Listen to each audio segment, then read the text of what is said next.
ರೈತರೇ, ನೀವು ಇನ್ನೊಂದು ವಿಚಾರ ತಿಳಿದುಕೊಳ್ಳಬೇಕು. ಸತುವಿನ ಅಂದರೆ ಜಿಂಕ್ ಮಹತ್ವ ಬಹಳ ಮುಖ್ಯ.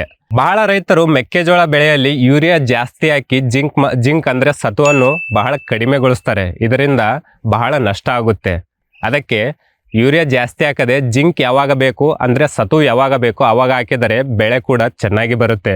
ಇದರಿಂದ ಕಾಳು ಮತ್ತು ಗಿಡಗಳ ಆರೋಗ್ಯವಾಗಿರುತ್ತೆ. ಇನ್ನೊಂದು ವಿಚಾರ ಪೊಟ್ಯಾಶ್ ಅಂದರೆ ನೀವು ಮೆಕ್ಕೆಜೋಳಕ್ಕೆ ಪೊಟ್ಯಾಶ್ ಎಷ್ಟು ಮುಖ್ಯ ಅಂತಂದರೆ ಪೊಟ್ಯಾಶ್ ಹಾಕಿದರಿಂದ ಕಾಳು ಮತ್ತು ತೂಕ ಬಹಳ ಚೆನ್ನಾಗಿ ಬರುತ್ತೆ. ಇಲ್ಲಿ ಪೊಟ್ಯಾಶ್ ನೀಡುವುದು ಬಹಳ ಮುಖ್ಯ. ಹೂ ಬಿಡುವುದಕ್ಕಿಂತ ಮುಂಚೆ ಪೊಟ್ಯಾಶ್ ಅನ್ನು ಸಿಂಪಡಿಸಿದರೆ ಅದಕ್ಕೆ ರೋಗ ನಿರೋಧಕ ಶಕ್ತಿ ಕೂಡ ಇರುತ್ತೆ.